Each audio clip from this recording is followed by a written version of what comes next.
Okay, good afternoon, everyone. Good afternoon, sir. All right. Good afternoon. Good afternoon. All right. So yeah, good afternoon, everyone. Again. All right. So my name is Sumanta Sarkhel, and I'll be teaching you today and then Friday. Right? Friday, I think on 5 to 6. Am I right? Yes, sir. Yes, sir. All right. So this is the class for. I mean, it is not a specific class as you are going through it. I'm sure you are reading that. So this one is for, I mean, in the department, what we normally do the research actually that we are giving you the flavor. Okay. So my research of flavor, topic is basically atmospheric and space physics. So we do the research on atmosphere and near Earth space. Okay.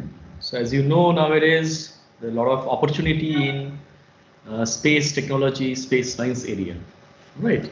And probably you may be knowing that one of the IIT Kanpur has already opened a department in space science and astronomy part. Okay, in the department. So there are a lot of opportunity if you go for a PhD, if you go for a job. So there are a lot of opportunity for. And as you know, that there are a lot of new startups are coming in space industry, space research, or you can say the industry for making rockets, satellites, and so on, so many things. Okay, so there are a lot of opportunity if you go for if you want to stick to a PhD, or if you go for a normal job. So that is, many things are possible. Those who are in integrated MSc or in engineering physics, anyway, it doesn't matter. Okay. So, and of course, it matters. The only thing, there's another thing is matters is that what is your liking. So that is very important. Okay. So if you are fascinated with something, some subject, and of course, you have to also see that whether how the opportunity will come if you are fascinated with some subject. Okay. Whether is there an opportunity or not, because eventually you get a job, right? Eventually, after PhD, also you need to get a job somewhere else. I mean, it may be in academic area or maybe in research and development area, anywhere. So eventually you have to see that what are the opportunities. So there are a lot of opportunities in this area. So that is why we see, and above that, like you know that in this last year in 2021, the Nobel Prize in Physics was given to a climate scientist, right? And it, of course, it was shared. So one share went to the climate physics. Okay? So it is related to the atmospheric physics core, basically. Okay? Nothing else. So those who are doing climate, it's basically you're dealing with atmospheric processes and so on. Okay, so that's why this field I will going to give you a glimpse of it. Of course, I cannot give everything in 2 classes, but I'll give you the glimpse of it. Okay, so try to listen very carefully. Okay, and of course you ask questions if you have any time in your mind. So don't record the lecture. I don't like recording lectures. But if you have any problems, let me know. Try to note down things. Okay. So that is one thing from my side. All right. So let us start. I'll share one slide. And it is very important, but at the same time, extremely knowledgeable if you have anything related to this. All right. Let me pointer option. Okay. All right, so if you can see that, I mean, this is a slide of the whole atmosphere. Okay, and if you see that in the vertical axis we have plotted altitude. So normally in atmospheric physics we plot altitude in the vertical axis just to show, just to visualize that altitude also varies vertically, right? If you go vertically means you are gaining altitude. So that is why in every parameters you can basically altitude, I mean, whenever there is a change in the altitude, and there will be change in parameters basically, and this one is basically plotted in vertical axis. Now, so how this Earth atmosphere means, what do you mean by Earth atmosphere? Right? So Earth atmosphere is means. So I told to don't don't record the lecture. So please, those who are not listening, can you don't record the lecture, please? All right. So please don't record the lecture. So try to listen it properly. Okay. You take a note of whatever I say as much as possible. Okay. And the questions will be from there itself. Okay. So don't record the lecture. All right. So the thing is, Earth atmosphere can be divided into few layers, right? Troposphere, then stratosphere, then mesosphere, thermosphere, and so on. And Earth atmosphere also has plasma content or electrons or ions basically. So that is called ionosphere. That we'll deal later on Friday. Okay. So in general, you see that atmosphere can be divided based on the temperature, the variation of temperature. Basically, you see, this is in the x-axis, we have plotted temperature, and in the y-axis, it is, as I told, it is altitude. And at different places, you see that how it looks like. I mean, you see, in the troposphere means there is in the troposphere we have a ground over here, and then all the mountains.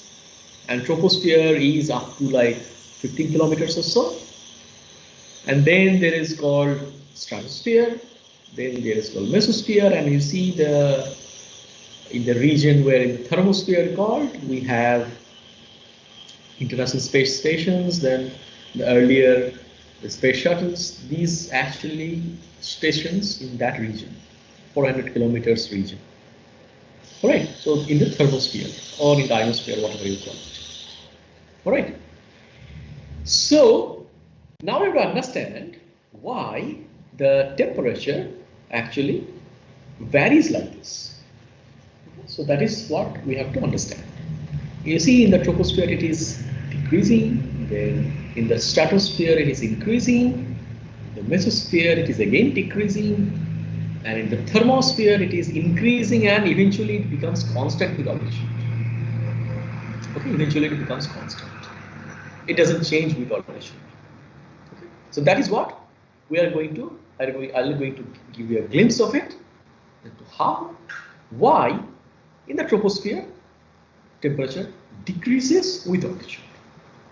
Okay. So why now? Let us see. So everything now is controlled by sun. Okay. So all this is the temperature, this ionosphere. These are all because of sun, solar radiations, either from electromagnetic radiations or charged particles as well. So both these things are coming from sun. So intergalactic cosmic rays are different. It is coming from outer space. Okay? I mean from outer solar system, you can call it. This auroral particles means it is coming from sun only. Solar protons is coming from sun only. Okay. And the radiations in terms of like gamma rays, X-rays, extreme ultraviolet, then ultraviolet, visible, infrared, radio waves, and so on. These are all coming from sun only. Okay. And you see, at different parts of the atmosphere, these rays, all these charged particles, these are getting absorbed. And this absorbed by the atmospheric constituents only. All right, because these anyway, it is harmful to human life or any living species. It may be plants, it may be animals, anywhere. Any living species, these are not good for them. If suddenly atmosphere vanishes, everything will come to the ground and kill us. Instantaneously we will be killed if suddenly the atmosphere disappears. All right. So the atmosphere basically has primarily nitrogen. Then nitrogen is like 78%. Oxygen is like 21%, and the rest 1% is all other gases: carbon dioxide, water vapor, hydroxyl molecules, and so on, many things, ozone, so many things. Okay. So primarily it has nitrogen, 78%, as you know. All right. And the density of the atmosphere, basically, it decreases exponentially with altitude. Okay, so it basically decreases exponentially with altitude. Okay, the atmosphere decreases exponentially with altitude. Okay, but the temperature, it is not. It has a zigzag pattern like that. All right. So now in the troposphere, if you go up and up, you see this temperature decreases. I mean, in the summer, if you go to the hill stations, you'll feel cool, right?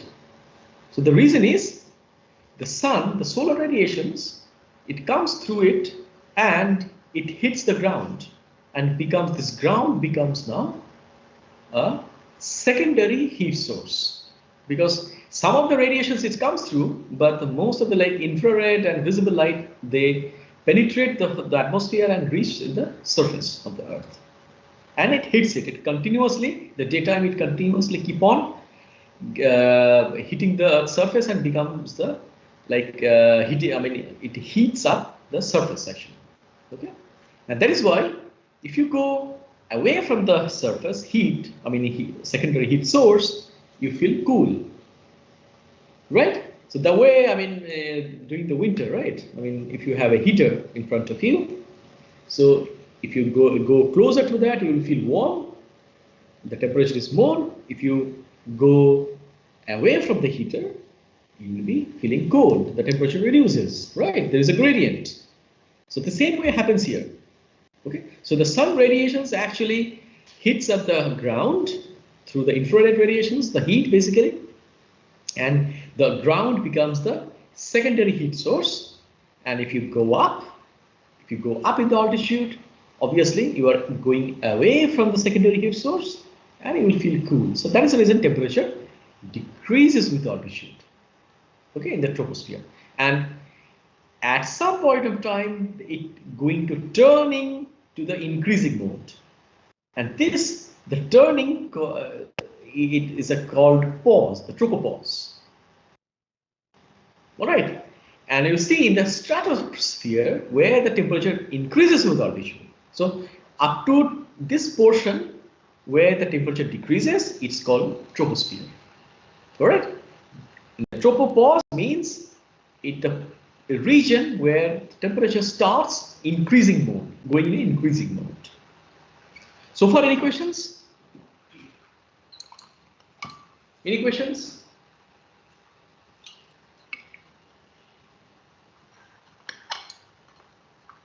All right. So in the stratosphere, there is a presence of ozone molecules. Okay. And because of these ozone molecules, what happens? Ozone can absorb these UV radiations. Okay, although it is not drawn properly, it should come a little bit down actually. But anyway, so these ozone molecules absorbs UV radiations, okay, and decomposes or dissociates. Okay, O3 absorbs UV radiations and dissociates with oxygen molecules and oxygen atom. Okay, O3 dissociates in the presence of UV light with, oxygen molecules and oxygen atom. And this oxygen atom, as you know, is very reactive. So again, it quickly recombines with oxygen molecules and gives the ozone molecules again. So in this cycle, what happens? This UV radiations actually getting used up. So basically, ozone absorbs it, dissociates it, and again, oxygen atom quickly recombines with oxygen molecules and form ozone molecules again. So ozone basically restored. There is a cycle, complete cycle. And since energy is basically absorbed, that means some form of energy will be there. So energy cannot be destroyed or created. It only can change its form. So this ultraviolet, the photon, basically UV photon from the sun, so it basically changes, it absorbs, and all this absorption actually transforms. So one portion of the energy goes breaking the ozone bond, and the other form goes for increasing the kinetic energy of all the molecules and atoms in the stratosphere. So that is the reason this stratospheric temperature increases with altitude. At some point of time, it increases, keep on increasing. All right. So there is an ozone. The density is quite high there in the ozone, in the stratosphere, and the stratosphere, what it does, the ozone molecules absorbs UV radiations. Okay, and some part of the UV radiations used up to breaking the bond of the ozone and becomes O2 and oxygen atoms, and oxygen atom quickly recombines with oxygen molecules to form ozone again, so it completes the cycle. So one part of the UV rays, UV photons, actually UV photon energy, it used up for breaking the bond of ozone, and another part is used for the increase to, it is used to increase the kinetic energy of the molecules and atoms. So that is the reason the temperature, basically temperature is nothing but the average kinetic energy of molecules and atoms, right? So that is the reason the temperature increases in the stratosphere. All right, any questions? Sir, I wanted to say that you mean that the radiations are absorbed by the ozone molecule. So that's why kinetic energy increases. That's why the temperature is increased. Yes. Okay, sir. Thank you. Okay. So that is why, you see, in the troposphere, what happens? Temperature decreases with altitude because you are going away from the secondary heat source, which is the ground. At some point of time, because of ozone heating in the stratosphere, this ozone heating actually takes care of it. It's now surpassed it actually. There are so much of ozone heating, because of that temperature starts increasing. Although we are going away from the secondary heat source, but still there is so much of ozone heating because of this ultraviolet absorption of UV radiations by the ozone molecules, and this huge amount of kinetic energy of this whole molecules and atoms are increased, and that is the reason temperature also increased because of that. So if there is a change or there is an increase in the average kinetic energy, that means the temperature actually increases. All right. So, but again, it cannot increase indefinitely because there is a ozone above some particular region, okay, above 50 kilometers, the ozone densities are not there, okay. But the ozone, the lack of ozone, and there is part where temperature again decreases, and this part is called mesosphere. And this part, because of lack of ozone heating, and there are cooling agents present in there, in the atmosphere, in this region, it's called mesosphere, where temperature again decreases with altitude. All right. So because of lack of ozone and presence of cooling agent, that helps again to reduce the temperature with altitude. It decreases the temperature, decreases with altitude. Okay. In the troposphere, decrease is just because we are going away from the secondary heat source. But in the mesosphere, it decreases because due to the lack of ozone and in the presence of cooling agent. These are cooling agents are carbon dioxide and OH, hydroxyl molecules. What they do, how they act as a cooling agent. So now we are going to explain that. So what they do, they radiate some radiations, infrared radiations. They automatically keep on radiating. Okay, infrared radiations. Okay, a red line, or sometimes mostly the infrared actually, or near infrared, I should say, call it. OH and CO2 keep on radiating near infrared and thermal, so on. Okay, and how this radiation comes? So at the cost of their kinetic energy. So basically, the kinetic energy of these molecules and atoms, these are getting converted into the photon energy, and we are getting the radiations. So if you record, we'll see you keep on. There is some keep on radiations that are coming from the atmosphere. mostly from the mesosphere. All right, and just opposite to the stratosphere. The stratosphere, what happens? The radiation is absorbed and the kinetic energy is increased. But here in the mesosphere, we are getting the radiations, okay, and the kinetic energy is reduced. All right, that is the reason the kinetic energy is reduced, means the temperature is also reduced. Any questions? Sir. Yeah. Sir, as far as I know, the ground radiates infrared radiation, right? That is different thing. That is because it is the secondary radiations from the sun. I mean, what happens? Sun radiates so many things, and the visible and infrared radiation hits the ground, and there is a kind of reflections, you can call it, okay, or absorption, then they again re-radiates. So that is different thing. I'm telling the radiations is by the molecules, okay, CO2 molecules and OH molecules primarily. It means this IR from the ground does not reach that mesosphere, means they are absorbed in the stratospheric or tropospheric layer. They may absorb. There's some radiations also leaves and go to the outer space as well. But that is different thing, different types of radiations. That is coming from the ground. I am telling these radiations originates within the mesosphere. All right. Okay, means I wanted to know if that carbon dioxide in the mesosphere were energized by this IR or not. Well, it may be. It depends actually. It may be. There is a mixture actually. Sometimes it is difficult to tell. Yes, you are correct actually.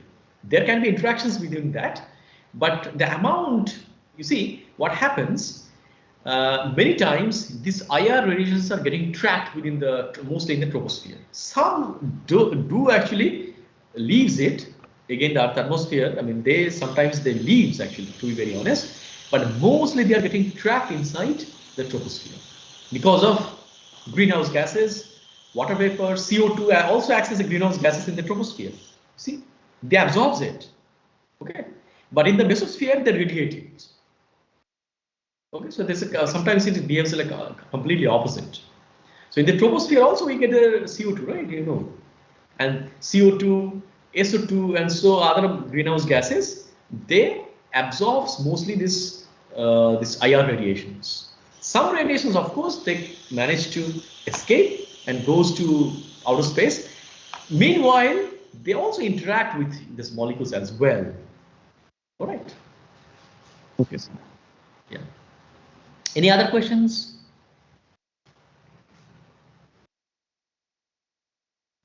Anything else? All right. So again, what happens? This temperature keep on decreasing, as I told, in the mesosphere, because there is lack of ozone heating and there is a presence of cooling agent, CO2 and SO2. So it is called the CO2 and not SO2, I'm sorry, CO2 and OH, hydroxyl molecules. These are called basically radiative cooling. The mechanism is called radiative cooling. In the stratosphere, the mechanism is called ozone heating, and because it absorbs the radiations and heats up. In the opposite thing happens in the mesosphere, the radiation comes and it cools up. So it's called radiative cooling process. All right. So if I say that what process actually caused the decrease in the mesospheric temperature? So your answer will be radiative cooling method, cooling process. Okay, radiative cooling process is responsible for the decrease in the mesosphere temperature in the mesosphere. And similar way, what process actually caused the heating up in the stratosphere? Your answer will be ozone heating. UV ozone heating due to UV, I mean by the UV radiations actually absorbed by the ozone, and this ozone heating is responsible for that. All right. And you see again the temperature, you see the curve again turns and again increases with altitude. Okay. Here, can somebody guess that why again the temperature increases in the thermosphere? After mesosphere, why there is an increase in the temperature in the thermosphere? Can somebody guess? Yeah, you can guess. I mean, they don't feel shy. It may be wrong answer, fine, but at least you should try.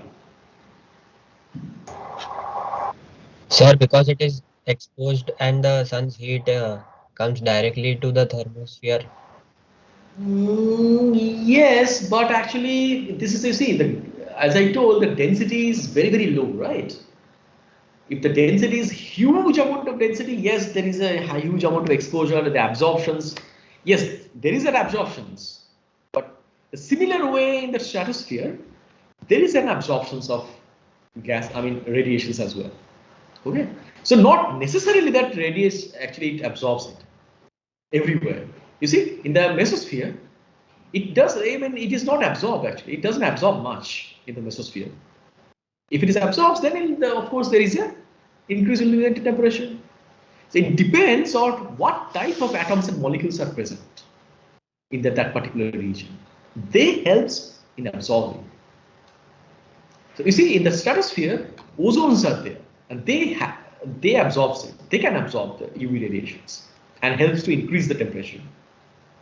So in the thermosphere, a similar agent is called oxygen atom, and there are other molecules as well.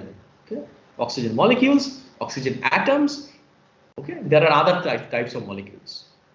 So they absorb extreme ultraviolet. This one, extreme EUV. Okay, just like in the stratosphere, ozone actually absorbs UV. So in the mesosphere, above mesosphere, or in the thermosphere, it absorbs EUV, extreme ultraviolet. Means it is the wavelength is less than 300 nanometer, okay, or 3000 angstrom, you can call it. UV means it is less than 400 nanometer or 4000 angstrom. Extreme ultraviolet means it is less than 300 nanometer or 3000 angstroms. Okay, so these radiations actually is getting absorbed in the thermospheric region, and X-ray as well. So actually, this is probably, it is properly not drawn here. Actually, it should. X-ray actually doesn't reach much in the stratosphere. Okay, it is mostly confined in the thermospheric region. So both X-rays and extreme ultraviolet, they are getting used up or absorbed in this region. And the same mechanism, same way, if it is absorbed, one part of energy will go dissociating the molecules.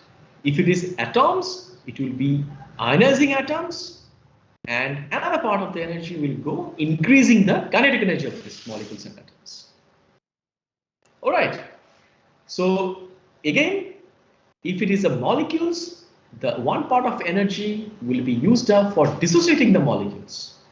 Okay. If it is an atom, that oxygen atom, then this EUV or X-rays, they will be used up for ionizing this oxygen atom. It becomes O plus electron. So this energy of the X-ray is so high, the photon energy is so high, it can knock out one electron from the oxygen atoms. Okay. Sometimes it also can knock from oxygen one electron from O2, oxygen molecules as well. Okay. It's so much powerful. Sometimes gamma ray as well, but gamma ray content is less, but it's still gamma ray is also there actually. Okay, so the gamma ray, X-ray, extreme ultraviolet, they are all getting absorbed in the thermospheric region, and they are utilized either to breaking or dissociates the molecules or getting ionized. Okay. And part of the energy is also utilized to enhance the kinetic energy of these molecules and atoms. So that is the reason you see the temperature also getting increase and so on. Because if you go up and up, you see that the X-rays and the extreme ultraviolet, these are getting more and more absorbed by these molecules and atoms. But beyond certain altitude, it becomes constant. It doesn't increase or neither decrease. Okay. These are because of some process.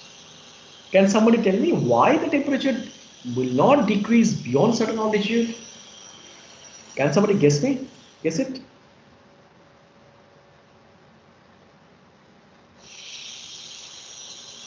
Anyone? Can somebody guess? So So in the I thermosphere? think Yeah. it's Density is decreasing exponentially. because of vacuum. Because of? Vacuum, maybe. Yes, it is true, partially true. But why? Why there is a vacuum and that may happen? It's not exactly vacuum. If you go up and up, I mean, you will realize that it's not exactly vacuum. There will be some molecules and atoms per cc. It may be very, very less, but there will be, you'll find some molecules and atoms. Even in the interplanetary space also, there will be, it's not exactly perfect vacuum. It is not zero. Okay. There will be some molecules and atoms or some ions, charged particles. Yes, just I mean, you just try it. There is no point of getting shy. Okay.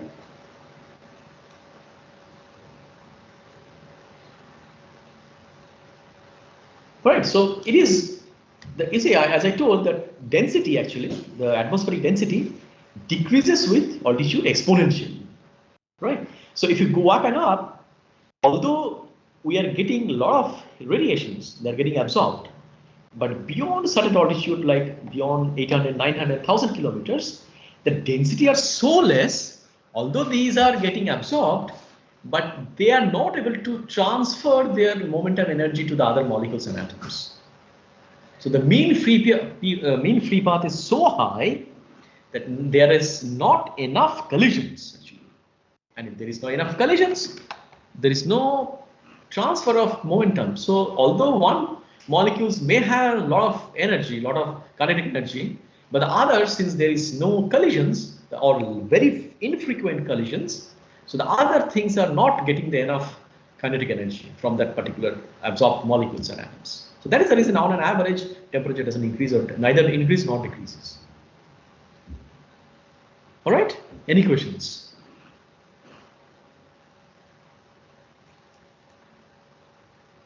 Okay, I'll say again.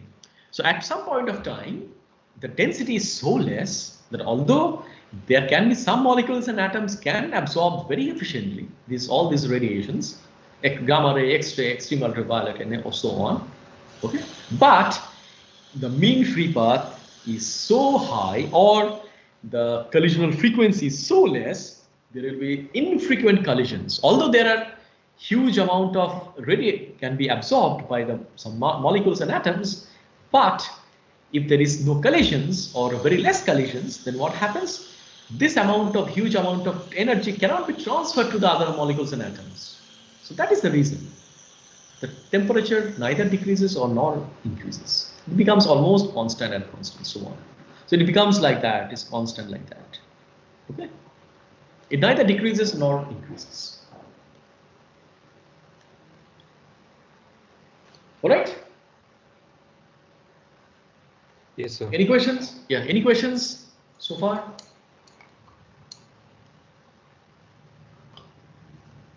Any questions related to troposphere, stratosphere, thermosphere, and so on? Then beyond thermosphere, there will be exosphere, and the density is very, very less. Any questions?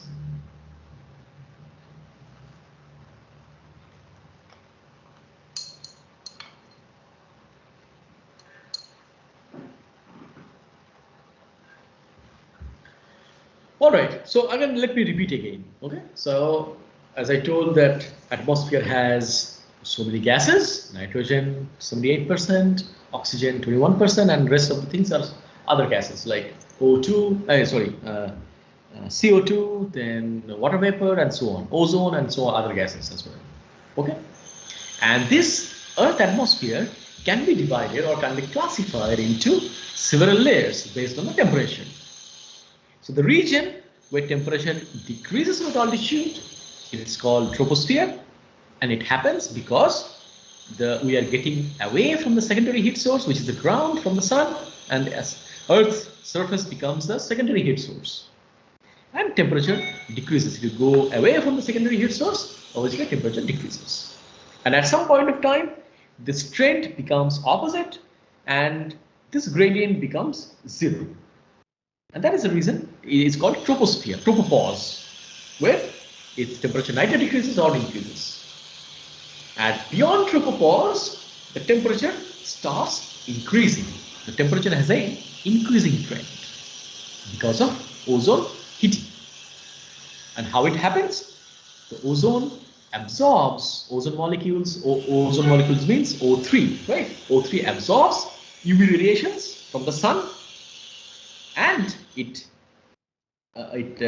decomposes, or you can call it dissociates with oxygen molecules and oxygen atoms. Okay, so one part of the energy goes in dissociating these oxygen molecules and atoms, and since oxygen atom is very reactive, it quickly recombines to form an ozone again. And another part of the energy goes to increase the kinetic energy of the atoms and molecules. And since these atoms and molecules are this oxygen atoms and molecules are increased, basically oxygen molecules and atoms, these kinetic energy increases. And since there are enough number of collisions happening per second, collision frequency is quite high here in the stratosphere. So that is the reason overall temperature increases. Okay. And in the mesosphere, what happens? And then this this region is called, another region is called just beyond stratosphere is called stratopause, where the temperature trend reverses back and start decreasing with altitude again. This is because of lack of ozone heating and presence of cooling agent like CO2 and hydroxide, OH. And this acts as basically, the process is called the radiative cooling method process actually.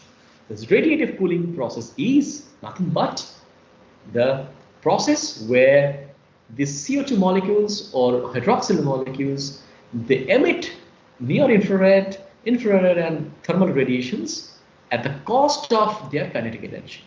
So their kinetic energy keep on reducing and reducing. And this kinetic energy supply, I mean, these are given, the supply is given from the normal molecules from the environment.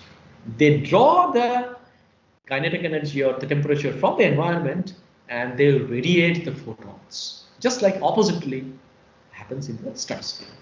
And that is the reason temperature decreases with altitude. Okay?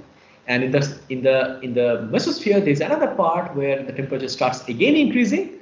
This region is called mesopause region. Beyond mesopause, the temperature again starts increasing, and that happens because of this, there are oxygen atoms and other oxygen molecules as well, and other molecules also acts as again reabsorbs these radiations. They absorbs radiations.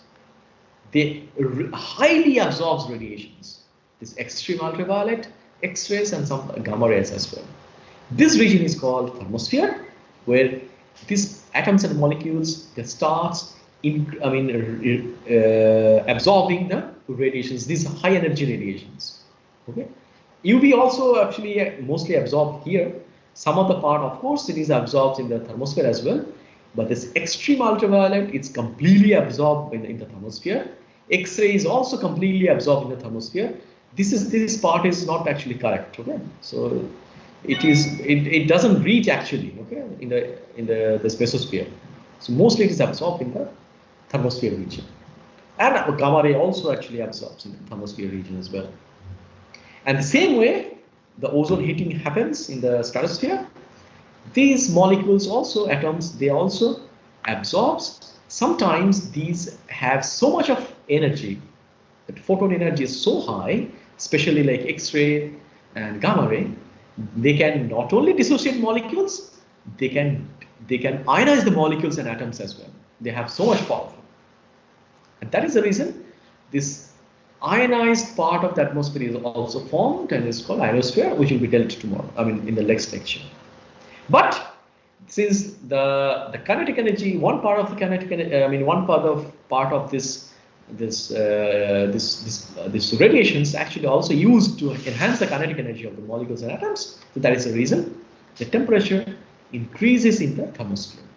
And beyond a certain altitude, the density of the whole atmosphere is so low, there is infrequent collisions. The wind free path is so high that even if there is a absorption by these molecules and atoms, but since the absence of transfer of momentum energy to the other molecules and atoms, that is the reason this efficiency is very low, and that is why the temperature neither increases nor decreases with altitude, and it eventually becomes almost constant with altitude. All right? Any questions? So what is happening with the galactic cosmic rays here? Galactic cosmic rays. Okay, so you see, these are basically particles, right? Assume. So they actually, these are the EM radiations, electromagnetic radiations, photons, and these are charged particles. So galactic cosmic rays means it is coming from intergalactic space. Okay, not belong to sun or solar system. So they come from outer space. Outer space means outer solar system. So these are charged particles.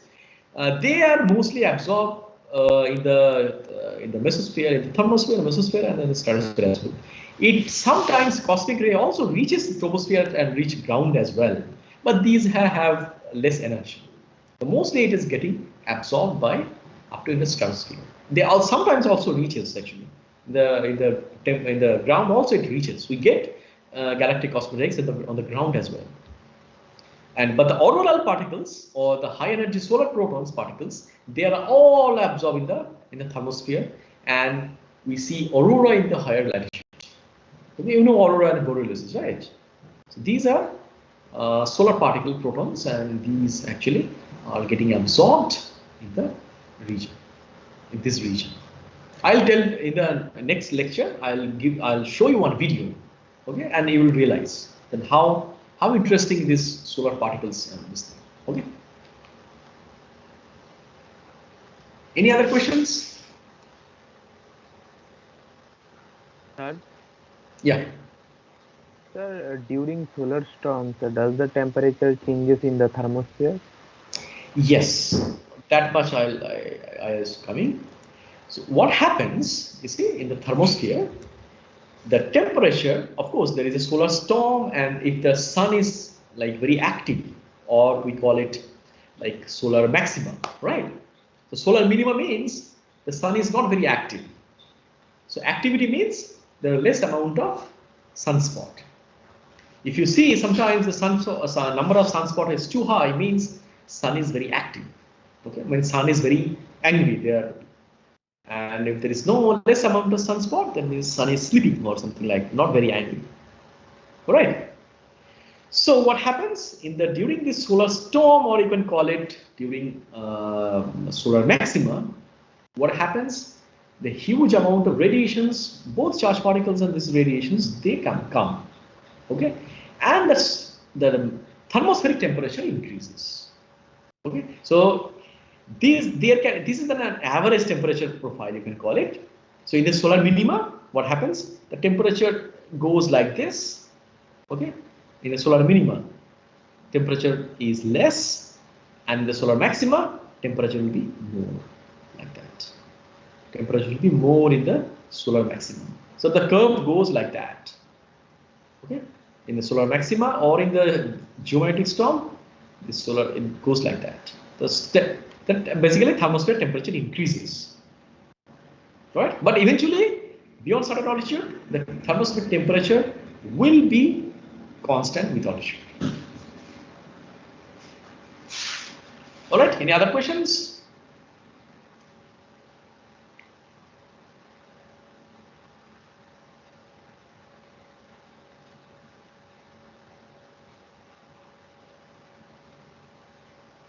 Any other questions?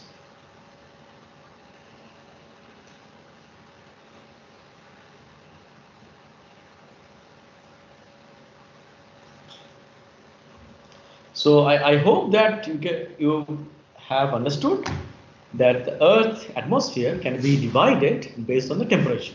Okay. So the troposphere, where temperature decreases with altitude, the stratosphere temperature increases with altitude because of ozone heating. In the mesosphere, temperature decreases with altitude because of lack of ozone heating and presence of this radiative cooling agent. And in the thermosphere, again, temperature increases with altitude because of absorption of X-rays, extreme ultraviolet, and gamma rays, and so on. And up beyond certain altitude, temperature becomes constant with altitude. Neither decreases nor increases because of lack of collisions. All right. So, any other questions? So after exosphere, so at some point it's the temperature should start decreasing because Yes. the temperature Yes. space is 2.7. Right. So anyway, so that is not big. Is no longer na. It is called part of Earth atmosphere.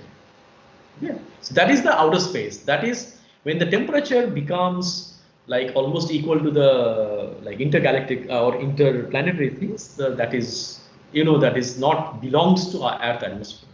Okay, so that is the reason. So we're not going beyond that. Okay. So the density or the temperature when it almost equivalent to the interplanetary things, so that means it is not a part of the Earth atmosphere anymore. So of course, at some point of time, so beyond the exosphere, some point of time, temperature will definitely decrease. Okay, but that is because it is not a part of our Earth atmosphere. Okay. Yes, you are right. You are perfectly right. That after some time, temperature will decrease, but that is not a part of Earth atmosphere. That is the reason I'm not going through it.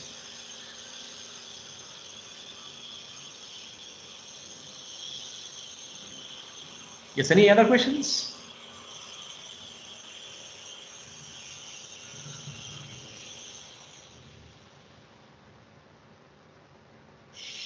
All right, if there is no other questions, so we'll again meet on coming Friday at 5 p.m. And on that day, I'll talk about the ionospheric things, and also we'll show you one interesting video that how these aurora actually are formed, okay, from the sun. Because of solar storm, this aurora actually formed in the Earth atmosphere, and you can see it, you can visualize, you can view it from higher latitude, not in our latitude. Okay, so it can be formed in the higher latitude. Okay, so that I'll teach on coming Friday. All right, then see you on coming Friday at 5 p.m.